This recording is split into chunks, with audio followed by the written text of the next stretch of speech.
You're listening to The RealWealth Show with Kathy Fettke, the real estate investor's resource. One of the best things about investing in real estate is the ability to use OPM, other people's money, to fund your deal. Yet you get all the tax benefits, the appreciation, and the cash flow from that deal while somebody else pays your loan off for you. So what is the lending environment today? I'm Kathy Fettke, and welcome to The RealWealth Show. Our guest today has been a private real estate lender for about 20 years. Brian Stark is VP of Originations at Icecap Group, a direct private lender in New York City, making loans to real estate investors nationwide. He's wholesaled hundreds of properties, bought and sold hundreds of properties, and originated over 1,400 real estate loans. And he's here with us today on The RealWealth Show. So Brian, welcome. How wonderful to be with you, Kathy. How are you today? I am doing wonderful, and I'm glad to have you on because we're seeing some changes a bit in lending, and I would love to get some understanding of it. We're seeing interest rates go up. How much have they gone up, and do you think that will continue? Well, not to be contrarian, but the truth is we still see in the investment side, we still see rates pretty well depressed. I mean, not in a negative way. We see them held pretty low, and in some areas, they're even going down a tiny bit because there's so much investment activity and there's a lot of, I guess you would call it competition among lenders like the company that we run and others like us. So everybody's kind of, feeding for the borrowers and depressing rates a little bit. So, there's a little interest rate bump for consumers. I think investment rates are staying stable or maybe reducing a tiny bit. Wow, that is really good news. It's great news, yeah. I could see that because there is so much there's so much money out there chasing some kind of yield and not able to get it, but lending provides that. So I'm not surprised, but I just haven't really heard that. Is it more private lenders and not so much the Fannie Freddie lenders, the conventional? Yeah, so for the purpose of this discussion, Kathy, there's two buckets, if you will. One bucket would be government-backed money like Fannie, Freddie, banks, the people with the big fancy buildings downtown. And then the other bucket would be all the private lenders. And when we say private lenders, we're not just talking about the nice guy that you sit next to in church who's got a couple $100,000 in their IRA. I'm talking about what have now become, in the last 5-6 years, multi-billion-dollar companies that have raised huge rounds of capital raises. Hedge funds, private equity funds are in this business. Our company has its own fund, family offices. We're talking about very substantial private institutions that are in the business of making loans to real estate investors for fix and flips, buy and holds. And those companies are very competitive. I mean, we're not governed by United States government regulations in most cases. We're not governed by stockholders. We're basically governed by the owners of the company who, on a given morning might say, hey, let's get into this business. Hey, let's lower our rates. Hey, let's do, higher LTVs. Let's go, compete with this company or that company. I want 50 more borrowers this month. Let's do another 50 million this month. And just that fast, they can lower their rates because it's their money. Well, they must fall under some kind of regulation. I imagine it's pretty strict still. To the extent that you and I are both regulated, we're not allowed to drive past a certain speed or steal somebody's car or what. We're regulated to that degree, but there's very little regulation of business-to-business lending.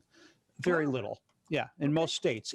There are half a dozen states in the country where there's a lot of regulation, and most of us stay out of those states, actually. Which states are those? I assume New Jersey, California. Actually, California is one. New Jersey is not. Arizona, Nevada, North and South Dakota, Utah. Most of us are not too active in Alaska, and the territories are kind of tough because it's a whole different, business like Puerto Rico and stuff. But interesting. Lower cost of money comes in a lot of forms. So one form is, hey, our rates are low. We're charging 5%. Oh, no, we're charging 4.75. Oh, we can do it for 4.5. But another lower cost of money is lowering fees, closing faster, raising what we call leverage. So we'll lend 80%. Oh, we'll lend 85%. Oh, we'll lend 80%. We'll lend 100%. So all those things are coming together to make more money available at a lower rate. And it's been said, by the way, that there's over $2 trillion with a T looking for a home. Liquid money that's literally sitting in investors' bank accounts. Well, I'm not surprised since 5 trillion was just created in the past year. So it has to go somewhere, and it likes to go to real estate. It sure does. Yeah, absolutely. Absolutely. Yeah. So you were going to say? I was going to say that we know that there were eviction moratoriums. There were all kinds of mandates this past year. That was confusing, but it mainly applied to government-backed loans, right? So if there was a private lender, they didn't necessarily fall under that regulation, or did they? Well, eviction mandates are different from foreclosure mandates. I think any property owner wasn't allowed to evict a residential tenant. I think there were some, I don't know this law perfectly, but it's different in every state, first of all. And I think if the tenant was in default before the pandemic began, then an eviction was allowed to continue. But I think it's fair to say very, very, very few evictions have taken place in the last year. I think it's also fair to point out that by and large, residential tenants have paid their rent. I think you don't see large apartment buildings, large apartment communities with, 60% unpaid rents. I mean, I'm sure there's landlords that have felt some pain, but by and large, people did pay their rent because not a whole lot of people at the upper and middle levels lost their jobs. Remember, people still work, they just work from home. There's definitely a strata of people that were feeling a lot of pain, and we feel for them. But even many of those people paid rent. They had savings, they had other ways to get money. So anyway, private lenders were affected to the extent that we looked at assets, residential assets, and are still looking at residential assets with a little greater level of concern than we may have a year or two ago. We didn't automatically, before this virus came along, it was an automatic assumption, just like it would be for you, that, oh, it's a house. It can rent for $1,300 a month. We can definitely get $9,000 a month for this. Whatever the number is, we can get it. Now, suddenly everybody has to say, well, wait a minute now, that neighborhood, people are moving out of that neighborhood to get out of the city and out to the country. People aren't renting in that area too much anymore. That's a tough area. There's a lot of non-pay in that, part of the city or part of the region or whatever it is. So suddenly, we're looking at residential assets not quite as solidly as we did maybe a year ago. That's all going to stabilize out. It's all going to play its way out over the next 6 or 8 months, I think. We're going to see that settle out, but definitely it's affected us in that way. But I don't think any lender has been affected by eviction. Foreclosure is a different matter. When we know we can't foreclose, we're definitely a little reluctant to lend. So that's definitely been a thought. Well, absolutely. There's certain states I would not want to be a lender in, and that would be the judicial states, right, where the foreclosure has to go through the courts. Right, absolutely. We all love Texas. You can foreclose in 30 days. California is surprisingly pretty easy too, isn't it? Is it? We don't do very much business at all in California, so I'm not as familiar there. Yeah. You have all the sunshine, and Golden Gate bridges and rice-a-roni and all that stuff. We don't get that. Oh, I'm sorry to hear that. We have oceans too. Yeah, that's true. Sand. Okay, sand. Fabulous people with tans and mountain skiing. Okay, but you know what? Everyone's leaving. No, they're not. I just found out it's only 2% more than normal are leaving the state. But that's having a big effect on other areas. It's funny you say, you mentioned 2%, and we don't think of 2% as very much, but 1 or 2% or 3% change in any industry, but especially in the mortgage industry and housing, those numbers add up to be hundreds of billions of dollars worth of results in a big industry like the housing industry across the country. If you hear something like, the apartment community has a 2% rise in vacancy, that's a big number. That's a lot. Yeah. All right. So as a lender, I'm curious what your thoughts are about the future. Do you think there will be a lot of foreclosures as the moratorium lifts? I would love to I'd love to be one of those guys that gets a lot of attention by saying how awful everything's going to be. But I like to tell you what I really think is going to happen, Kathy. And I don't think there will be. First of all, I think most residential lenders, most consumer lenders will put unpaid balances on the back end of mortgages and will work with home buyers, homeowners. And I think homeowners that are really in trouble, many of them have an exit right now because the market is so hot that, in some cases, people will sell and become renters for a while if they're finding that, look, I've lost my job. I worked in the theater. I worked in restaurants. I worked someplace where my job's not coming back. I worked in some industry that's kind of scaled down because of the pandemic, and that's not going to come back. They're going to have so many options to sell. If they've got a little equity, they'll probably do that. I think there's going to be a very, very small uptick in foreclosures, and I do not think people are going to lose their homes at record rates, and suddenly there's going to be an avalanche of residential opportunities. Not so much in the commercial world. That's a whole different, business that we could discuss. If you'd like to buy a large office building, now's a good time to be looking. Is it? Because I haven't really seen the impact yet, but are there starting to be defaults in commercial? Well, there definitely are a lot of discussions, and there are a lot of lawsuits already beginning, and there certainly are a lot of defaults in hospitality. So those are definitely areas where if you're interested, that's a good place to look. I think also retail. Those are not areas where I lend, but we see the trades and all that stuff, and there's definitely a huge uptick in defaults and in lates. But on the residential side, I don't think so. I think most people will keep their homes who want to keep their homes. And I think lenders are going to be, this is a different thing from a mortgage industry collapsing because of financial reasons. First of all, the mortgage industry is not collapsing. Second of all, this is a non-man-made thing that everybody understands, including every company in the world. They have to work with people, and they are. Yeah, I don't think any bank wants to go through that foreclosure crisis again. No. And just think of the awful press if a large company would be found to be, taking on a large amount of foreclosures against when people weren't allowed to work. Yeah. Fair. I mean, no bank could tolerate that. It would be canceled. Yeah, it sure would. Yes, yeah. It certainly would. Yes. By the way, foreclosures, even at the height of the pandemic, and I don't remember the exact statistic, but we never reached anything like 20% of all mortgages going into default. It was maybe 6 or 7 or 8%, something like that. It's a big number. Like I said, a little percentage like that is a big number. And so sure, it was hundreds of thousands a month or whatever. But, the banks, by and large, could support that. It's built into their loss ratios. And sure, it was extraordinary, but, it's not going to put a large bank out of business. So. And what about with the eviction moratorium lifting? Are lenders concerned that landlords will run into trouble because they haven't been able to collect rent? Or like you said, has that not really been an issue that you've seen? Not an issue that I've seen. It's not quite in our space, but as I look at how that piece of the puzzle plays out, I really don't think lenders are going to be too worried about it for open loans, because landlords will, need to make an adjustment. So a landlord has to make a decision. Okay, Mrs. Johnson in Unit 2 hasn't paid for 3 months, and now I'm allowed to evict, and I got to get rid of her because I need the unit back. Do I have the money to pay for the legal? Can I afford the cleanup and unit prep? Do I have the cash to hold the unit and pay my mortgage for another 2-3 months while I wait for a new tenant? If the answer is yes, they're going to keep paying their mortgage. There will be no effect on the lender whatsoever. If the answer is no, then they're going to have to get creative and figure out a solution.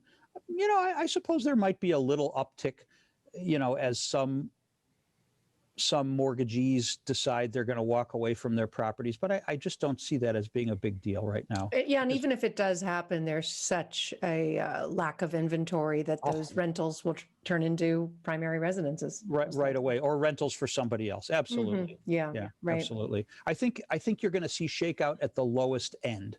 That's where there's going to be problems, and maybe at the very, very, very highest end. So, if you have a $4 million house and you're trying to rent it, and you found that, gee, there's not a lot of people paying $50,000 a month right now, maybe that's going to be a problem. Or if you have a $39,000 house and you're having trouble finding a $650 tenant, that's not too surprising either.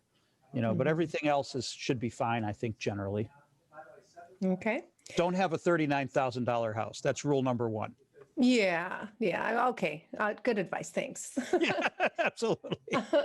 All right. So for somebody who is preparing to buy property and get more investments, what do they need to know? Like how do they become a very good borrower? Well, that's a great question. And I wish more people would ask you that question, long before they call my telephone number. First thing we want to see, and I think every lender wants to see, is that you have decent credit. We understand that, you could have a 580 credit score and be a good person. We're not saying that you're not a good person if you have poor credit, but we make loans, and all lenders make loans based on specific numerical criteria. We need to be able to sell our loans either to our own fund, to our own cash management structure, or to Wall Street or other institutions that will buy our loans so that we can turn around and use that money and make more loans. That's the business that we're all in as lenders. Very few lenders hold all their loans, lend all the money and then just wait for people to pay back. So number one, got to have decent credit. I would say don't even settle for 650. Get that credit up to 700, 720 as a mid credit score before you come to a private lender to be in this business. If you're going to work with a formalized private lender, if you're going to go to, raise private capital from private individuals, credit's not as important. And it's definitely true that you can do that in that way. But speaking from the perspective of somebody who's working in the private lending industry, that's number one. Number two, you got to have some cash. It's true that there are many ways to do this business without money. It's true.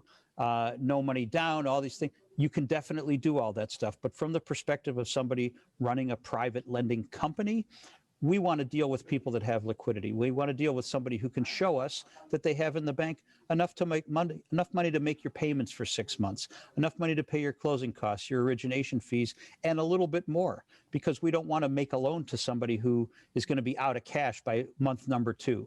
So have some capital, have some credit, have some liquidity, and if you don't have any experience at all, definitely get some knowledge. Take a course, go through a workshop, get a partner, give up some equity. It's okay. Get a partner who's done 10 deals, done 5 deals. To jump into this business or any business all alone, knowing nothing, having done nothing, with nothing, you're just asking for trouble. It's so easy to make a wrong decision. It's great to do the first 6, 8, 10 deals with someone who knows what they're doing. So those are 3 pieces of advice I could share with you. That's great. Yeah. And your suggestions for helping people improve their credit? I know we've worked with a credit repair company forever, and they help keep our scores really high. But any other tips that people should know about how to improve their credit? Well, yeah, I have had a couple of excellent credit repair professionals on my shows, and we work with them as well. And so what we hear all the time is utilization, keep it low, keep it under 30%. One way to keep your utilization under 30% is to get a little more credit and use a little bit of it. In other words, some people think, oh, I pay all my bills off. That's wonderful. Great to pay all your bills off. But if you only have 2 bills and you only have $3,000 worth of credit limit, you're not going to have much of a credit score.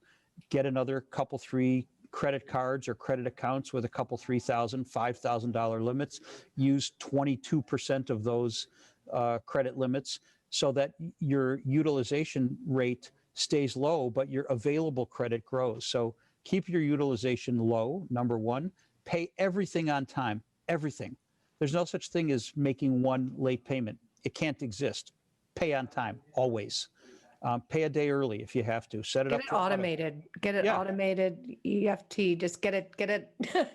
Yep. Because that one late will really affect your credit. It really does. Avoid letting anybody pull your credit unless you absolutely need to.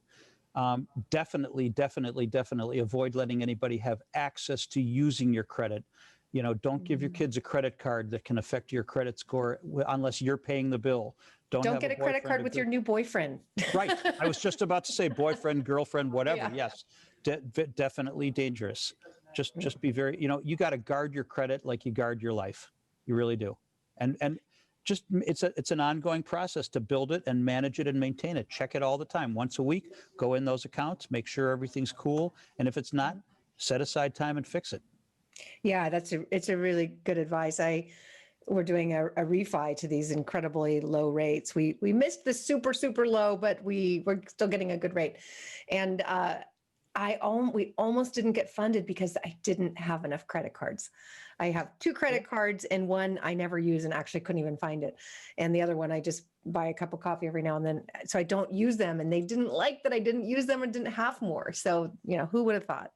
I will say it's a little different once you become truly wealthy. And I don't know your actual, net worth, but I know you're successful. Once you become truly wealthy, it's a little different because you can do different things. When you're in the high 7s, low 800 credit score area, and you have assets, and you have substantial income, you can operate a little differently. You might not need to follow those rules that I just described for somebody getting started. Got it. Okay. Well, we're just about out of time, but is there anything else that our audience needs to know? Well, I will say this. First of all, the best time to get started investing in real estate was yesterday. So whatever day you're thinking about starting, don't let any time go by. Just get started. Jump in, figure it out, get going. Real estate takes time. It's a building thing. It takes time to build equity, it takes time to put deals together, it takes time for deals to happen. So get started as soon as you possibly can. Get all the education that you possibly can. Learn everything, become like a sponge, learn as much as you possibly can. Balance that knowledge against people who are just trying to sell you courses that may or may not have good information. Spend as much time as you can with people who are truly successful in the business, not people who act successful, but people who are successful. What kind of a watch they wear, or shoes they wear, or car they drive, which may or may not be paid for, doesn't matter. What kind of assets they own is what you want to look for. I know a guy who's worth easily $100 million. He wears mostly T-shirts, sandals, and shorts now. You'd never know. He's got all that stuff. In fact, most of the guys in this business, I say guys because I really mean men, that I know who are very, very, very successful, you'd never know. But if you look at their assets, those are the guys you want to hang out with. You're going to learn a lot in 10 minutes from those people. Spend your time with people who are where you want to be. Yeah, that's our favorite game where I live is trying to figure out, are they a billionaire or a homeless person? Because sometimes you cannot tell. Yeah, that's right. Anyway.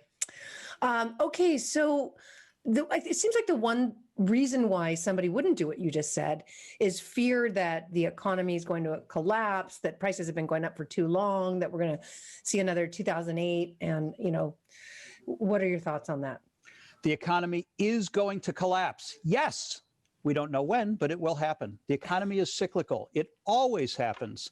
The economy will collapse sometime. Who cares? There's always good deals to be had. Just learn to watch. Be careful. Don't borrow too much. Don't leverage yourself too heavily. Always have cash. Keep your credit strong. When the economy collapses, great. Go buy more.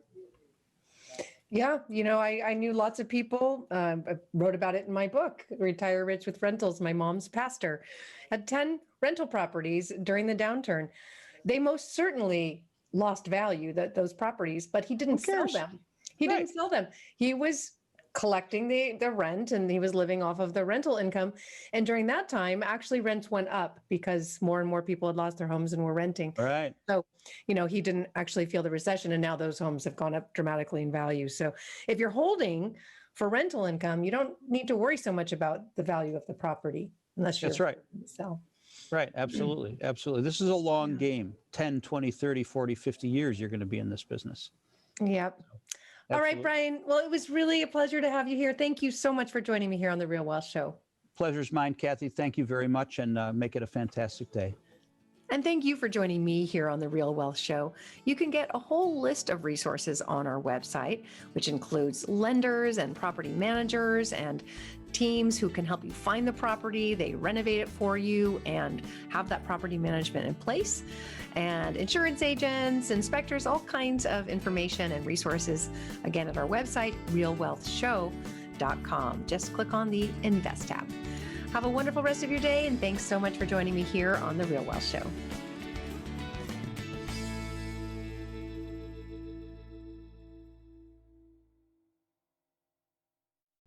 views and opinions expressed in this podcast are provided for informational purposes only and should not be construed as an offer to buy or sell any securities or to make or consider any investment or course of action. For more information, go to realwealthshow.com.